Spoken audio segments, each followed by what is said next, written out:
What's up everybody, I'm Benny Obscene, and in this video I'm going to be walking you through the installation of something that I've wanted ever since I got into drifting, and that's a proper dual caliper handbrake.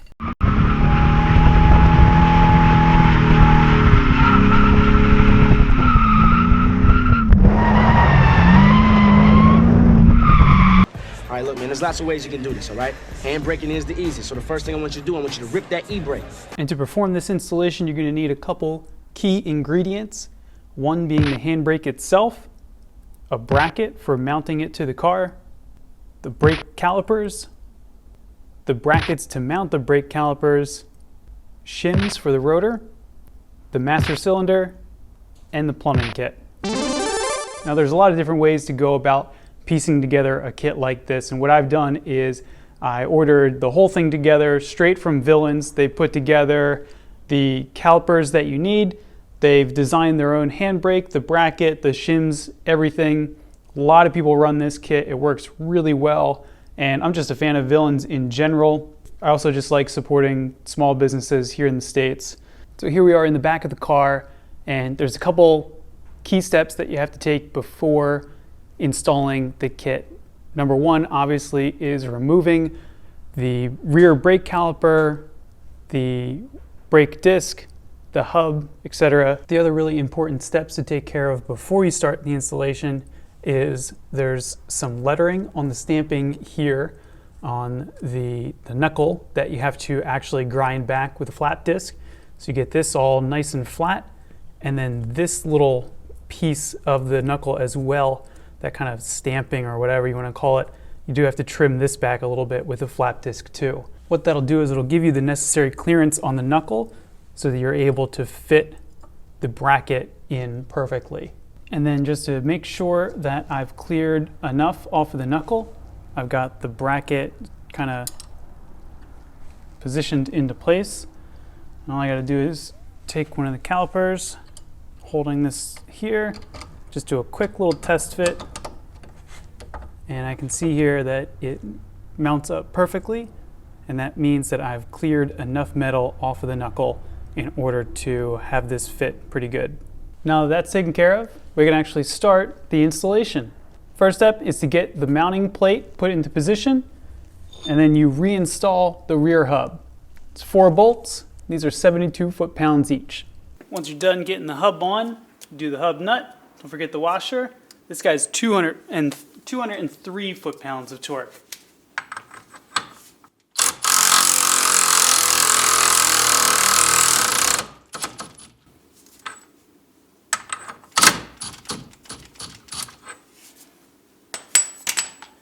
If it starts to bind up like that, you may have to put the car in gear, and what that'll do is it'll lock the rear end up.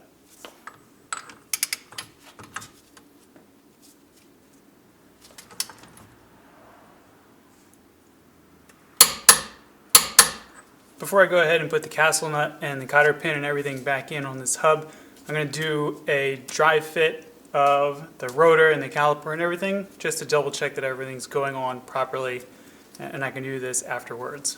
Now the next part gets a little bit tricky, and this is like a real important sequence of events in order to get everything on here as it should be. First step is to place the rotor shim onto the hub. These are drilled for 4-lug and 5-lug applications. So you get this on here. And what that's going to do is it's going to space the rotor out ever so slightly. Now, you've got the brake rotor.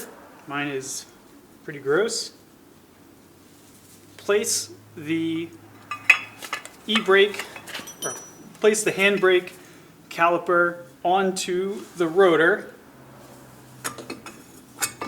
Get the rotor lined up onto the lugs, and I apologize, it's kind of hard to see here, but make sure you get the rotor onto the lugs, and next you have to kind of get your brain in there, slide the caliper around the rotor, and get it onto the studs of the mounting bracket. And if you've done it right, it should look like that. Another important step here to make sure that you've got this all good and seated right, what you want to do is make sure that you can see a gap in between the rotor and the caliper. You're not really going to see it from this camera angle, but use that angle, and there you can see there's enough gap. Important update. As I've started to tighten down the caliper here, I have discovered that it's not quite seated perfectly. And what that means is I haven't taken enough material out of the knuckle in that kind of elbow portion of it.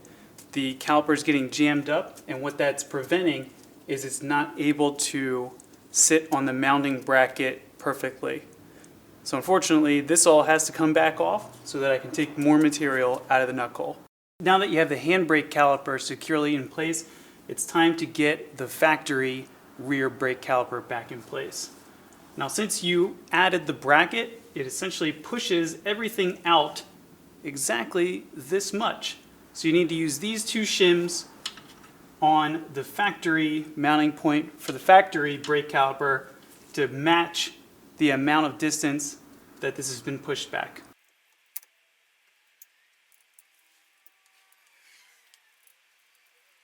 There you go. One dual caliper setup sort of installed. We've got the old caliper back on, the new caliper securely mounted. We're good. We got the right amount of clearance everywhere that we need, and this all went back together. Don't forget, put your little castle nut over the hub nut. Use a new cotter pin. Don't reuse the old one, please. And let's move inside the car. Now that we have the calipers mounted and installed, we can move to the inside of the car, where the next step is getting this bracket mounted. Now, there's a lot of different ways to go about this. A lot of people build their own brackets. They weld right to the trans tunnel. The good thing about this bracket is it just bolts right in. So if you ever change chassis or sell the kit, you just unbolt this and you're good to go. It also provides a lot of stability because you've got the screws coming in from the top, which go right through the shift ring. And then you've got these three on the side of the trans tunnel too, to just keep things extra stiff. I've already got the center console removed, and I'm just kind of eyeing things up around the shift ring retainer. And I know that I'm going to have to cut this piece of the dash right here. So I'm just going to do some measurements real quick and go ahead and make that cut. With the carpet cut away, I can go ahead and get the bracket into position. What I'm finding though is as I snug up the two screws on the bottom, the two on the top are just slightly out of alignment.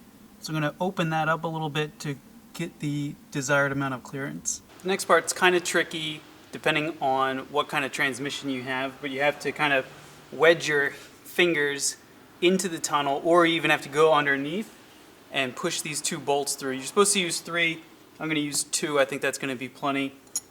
And then once you have it, go ahead and tighten these up.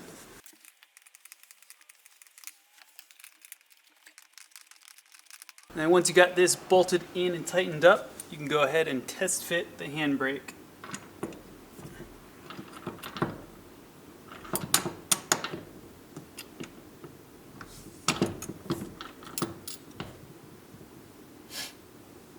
Looks like I'm fouling up against more of the dash here with the handbrake bracket and the actual lever itself.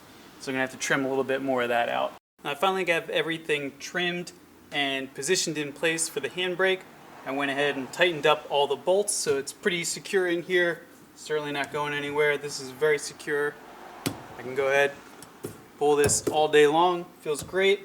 But I have run into my next issue, which is clearance of the factory handbrake. So what I did to make the installation a little bit easier is I pulled the factory handbrake out of the way, but as I go to put it back in position, you can see here it's fouling against that master cylinder, and it doesn't like the handbrake or the Villians handbrake either. So I think this might be the end of the OEM handbrake. And of course the next problem that we're having here, I've gone ahead and tried to just see how the center console is going to work out, but that's no bueno as well.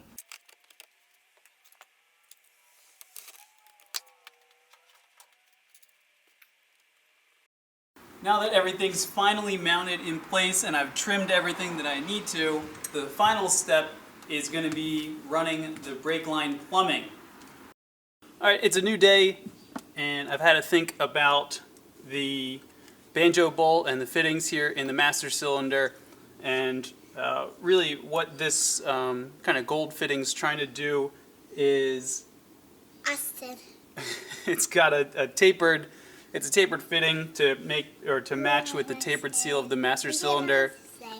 The other side too with this banjo bolt, I think I can get away with running just the banjo bolt straight into the master, because if you look at the surface here, it's machined pretty flat, and I think that the crush washers will go ahead and seal that up pretty good. So we're going to try that, give that a shot. Are you copying me? No. Can you reach it? Does it work? What's that? Ah! This Goes right there? Yeah. Yes, it does. Ta-da! How did that come there? That's how to drive. That's how you drive? You're helping the car, right? Right. So I'm helping the car too. You're helping too? But I'm not. But I'm keep playing this car. You like to play in this car? Yeah. I'm doing something.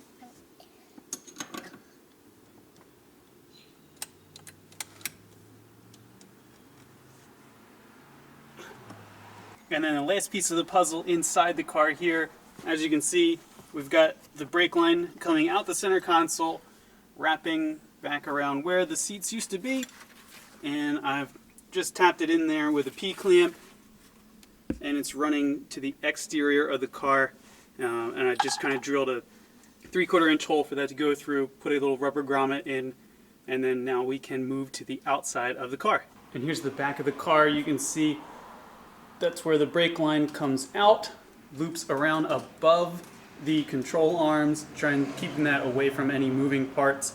So that'll go above the control arm, secured there in a second, and then it goes right into the caliper here. The Villians kit uses a double banjo bolt into the driver's side caliper, and then that sends the fluid across under the car to the other passenger rear caliper. So I've gone through the whole system now, snugged up all the lines, all the banjo bolts, made sure that the copper crush washers are in place. We've got everything in position. I even did a quick test fit of the wheel to make sure that we've got the right amount of clearance around these brake lines. Everything looks good. And now really the last step is to bleed the system. Bleeding a brake system used to be my least favorite job in the world, because you need to find somebody that's willing to step on the brake pedal, or you need to find somebody that'll pump the brakes for a while. Typically for me, that's the missus, and that never goes well. So I need to show you, this is a Motive power bleeder, and it is my favorite tool in the entire garage. Because what this does is it allows me to bleed brakes by myself in 15 minutes. No asking, no needing anybody, no, all right, hold, okay, pump, okay, hold, none of that. You screw this on, pressurize the system. There's a couple different ways of using it. The way I use it is you screw this on to your master cylinder.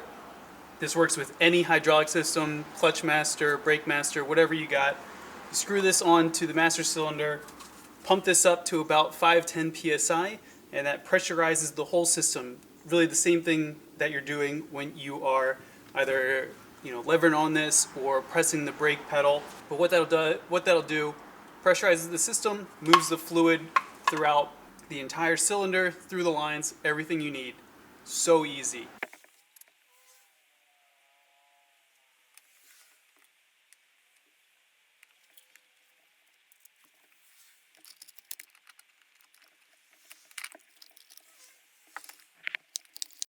Now that the system is bled, there's just one more piece of the puzzle, and that's making sure that the driver's seat goes back in and clears the new handbrake.